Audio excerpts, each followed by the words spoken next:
prišla som s vami urobiť taký mini workshop v priebehu 12 minút. Na workshopoch je väčšinou známe, že ľudia poznajú svoje mená. Takže vy poznáte moje meno a ja by som vám navrhla, že keď narátam do 3, tak všetci naraz zakričíte vaše meno. V pohode? 1, 2, 3. Trošku hlasnejšie, ja nie som až taká veľmi počujúca. Skúsim ešte raz. 1, 2, 3. Super. Vidím, že ešte nespíte. Poďme na to. Kreativita naživo. Prečo sa vôbec bavíme o kreativite? Verím v to, že kreativita oslobodzuje ľudí. Ono je to veľmi jednoduché, keď vám niekto povie, aby ste išli doľava, ak chcete robiť veci kreatívne, čo urobíte? Poviete doprava. Ak vám niekto povie, pozerajte sa hore a chcete robiť veci inak, tak sa pozrite dole. Kreativita jednoducho je o tom, aby ste robili veci inak. A čo je na tom krásne, je, že keď ste slobodní, alebo keď tvoríte, tak je na vás, vy sami sa rozhodnete, ako tie veci urobíte. Čiže bavili sme sa o slobodných firmách a chlapci tu to pekne ukázali, že samotní zamestnanci, samotní ľudia, ktorí sú v tímoch, rozhodnú sa, či pôjdu doľava alebo pôjdu doprava. Celé by som chcela s vami vyskúšať takú malú hru. Poprosím vás, aby ste sa povzerali okolo seba a zapamätali si všetko, čo má farbu červenú. Všetko, čo je červené. Máte to? Už je to tu v hlave uložené. Super. Teraz vás poprosím, aby ste zavreli oči. Dobre. Musím povedať, že 200 ľudí, ktorí sedia na konferencii so zavretými očami, je úplne super. Dobre. Nechajte si oči zatvorené a povedzte mi, ktoré veci okolo vás sú zelené. Čo ste tu videli zelené? Máte oči zatvorené. Tuto kolega má zelený pulover. Čo ďalej? Áno, schodisko, všetko. Dobre, čo ďalej? Ešte jednu vec. Ako? Kvetináč. Super. Otvorte si oči. A toto je taký malý trik, ale podstata v tom je taká, že keď vám niekto povie, robte veci takto, tak buďte pripravení a vyskúšajte robiť veci úplne inak. A to je podstatou kreativity. Ja som sa dostala k kreativite, tak povedať možno náhodou. Hej. Ja som ľabák. Keď som bola malá, tak ma rodičia poslali do umeleckej školy, ale kde sa ľudia naučia kresliť, maľovať a tak ďalej. Takže v tom čase ísť na umeleckú školu, vysokú školu, nebolo až také zaujímavé finančne. A tak som išla na ekonómiu, vďaka tomu som sa dostala do študentskej organizácie AISE a vďaka nemu som sa dostala do Paríža. Moja predošlá práca bola finančný analytik, alebo analytik plánovania, čo nemá s kreativitou nič spoločné. A po 4 rokoch som sa k tomu vrátila z toho dôvodu, že dostala sa mi do ruky kniha od Garyho Hamela. A na web stránke Sloboda naživo som videla video od Garyho Hamela, ktorý hovoril, že treba inovovať manažment. A ja som si povedala, ono je to síce fajn, ale najlepší ľudia na inovovanie manažmentu sú ľudia, ktorí sú v danej firme, čiže manažeri. A ako to urobia?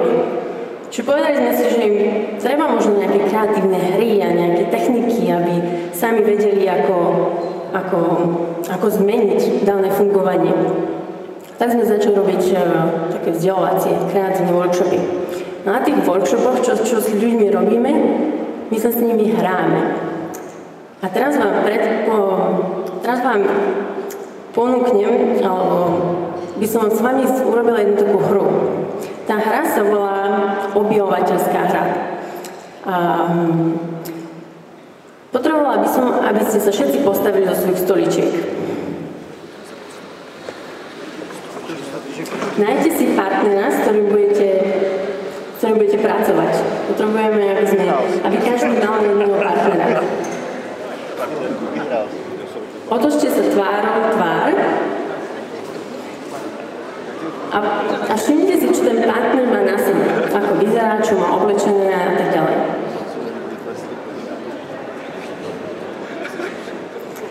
Keď ste si všetko zapamätali, otočte sa chrbtom a zmente na sebe 3 veci. 3 veci vo vašom výzore. Zmente.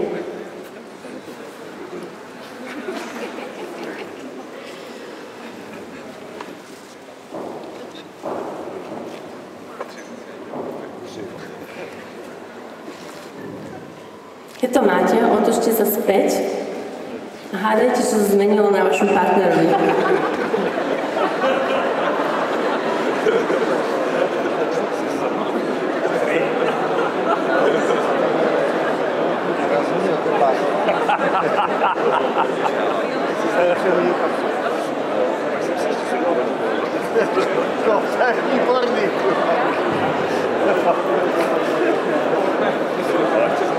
Keď ste všetko uhádli, môžete sa otočiť znova chrbtom. Nič nemente. Ostaňte tak, ako ste, prosím. Otočte sa znova chrbtom. A pridajte ďalšie 3 zmeny. Čiže 3 plus 3. To už bude 6.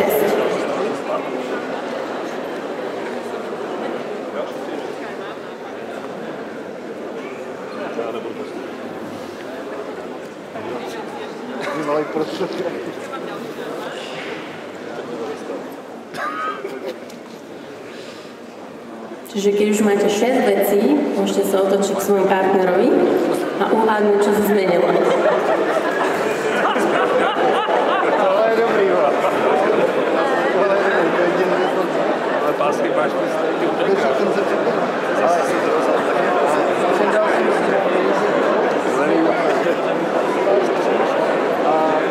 Nie, ešte sa nikto nevyzriekol, už sme to hrali viackrát.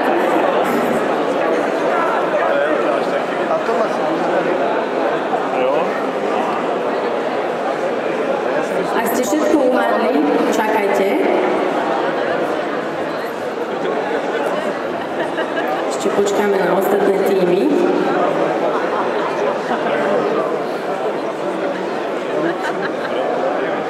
Super, otočte sa znova chrbtom a pridajte ďalšie 3 zmeny.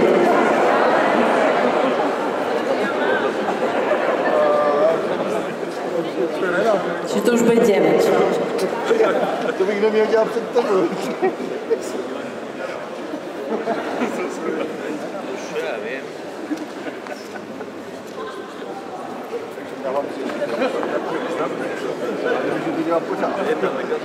Keď máte 9 vecí, môžete sa otočiť a znova uhádnuť, čo sa zmenilo.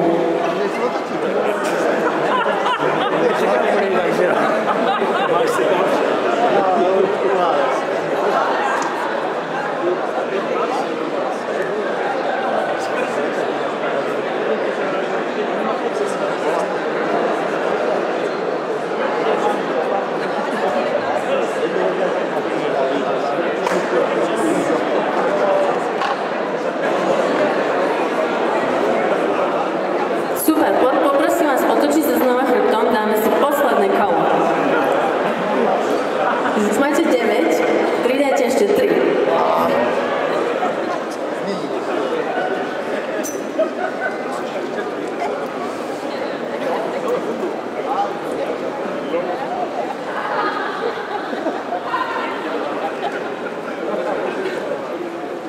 Dobre. Začína sa to riadne meniť. Super.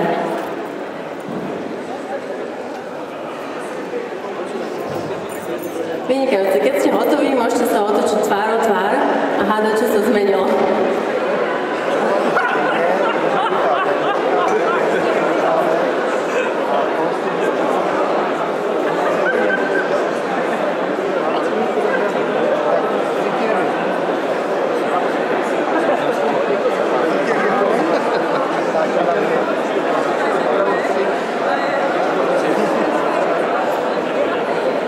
Vynikajúce. Keď ste všetko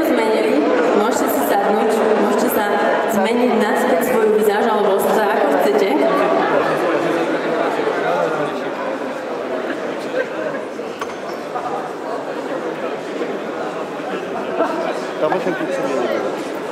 To by bylo ještě jedno.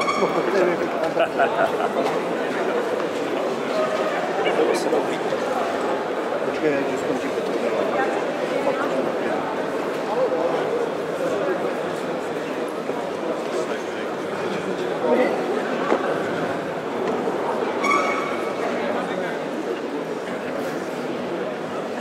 Čiže okrem toho, že ste sa trochu zasmiali a zohriali, ste na vlastnej koži zistili, ako kreativita funguje. Keď príde manažér do firmy, je pondelok ráno a hneď prvá veta, ktorú sa vás opýta na meetingu, je, že proste chce od vás nejakých 10 nápadov, ako zlepšiť toto. Ako sa cítite? Je to ľahké? Ja si myslím, že nie. Kreativita je progresívna. Ide o to, ak sa niekoho spýtate, tak daj mi nejaký dobrý nápad. Ono to nie je také jednoduché. Vypľuť dobrý nápad z ničoho nič.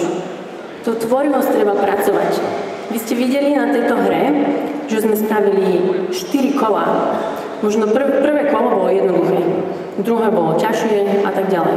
Niektorí to majú naopak, že prvé nápady sú zložité a keď už sa rozbehnú, tak už to je jednoduché.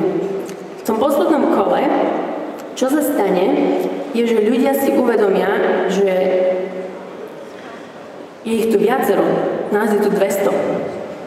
Čiže keď tvoríte spolu, tak je to za prvé oveľa väčšia zábava a za druhé on to je jednoduchšie, pretože všetci ľudia v danom momente robia jednu tú istú vec. Tvoria a vymýšľajú, alebo sa hrajú, alebo experimentujú. A keď toto robíte spolu, čiže keď je to kolektívne, tak sa človek necíti ako taký sám pionier, ktorý bojuje za nejakú vyššiu víziu. Možno dáme tomu za slobodu, alebo za tvorivosť, alebo šťastie. Čiže ak robíte veci spolu, ak ich robíte progresívne a ak ich hľadáte inšpiráciu z vášho okolia, tak ono to funguje oveľa lepšie. V tom poslednom kole som videla, že ľudia si začali vymeniť veci. A zobrali si proste sako niekoho iného, alebo niekedy si ľudia vymenia okuliare. Stáva sa, že si majú iné dioptrie, tak potom ani jeden z nich nevidí, lebo ten, čo mu zobrali okuliare, už nevidí a ten, čo má tie druhé dioptrie, ani ten nevidí. Ale ide o to, že ak chcete niečo tvoriť, potrebujete inšpiráciu z okolia. A vaša inšpirácia je všade okolo vás. Všade okolo vás, vo firme, vo vašom týme, dokonca aj doma, s vašimi deťmi, s vašou rodinou. Dokonca aj v televízii, keď pozeráte nejaký zaujímavý dokument alebo nejaký film. Veľakrát sú tam šplechnuté nejaké také zaujímavé elementy. A tieto elementy, tieto inšpiračné momenty treba zachytiť. Čiže ja vám veľmi, veľmi odporúčam, aby ste si založili nejaký malý notesík, či už na nejaké dobré otázky alebo dobré nápady. Lebo táto inšpirácia, dobré veci vždy prichádzajú z okolia. Mozog nie je schopný vymyslieť niečo z ničoho. Kreativita je vlastne nezvyčajná kombinácia vecí, ktoré už existujú. Takže tvorte spolu, tvorte progresívne a tvorte v rámci vecí, ktoré sú okolo vás. A posledná vec, ktorá by som vám rada povedala, je, že kreativita je dar. Ale nie je dar, ktorý ste vy dostali do vienka, pretože každý človek môže byť tvorivý, každý z nás má ľavú a pravú hemisféru a dokáže rozmýšľať určitým spôsobom, ale je to váš dar okoliu. Ak chcete mať slobodnú firmu, tak si ju jednoducho vytvorte. Ďakujem.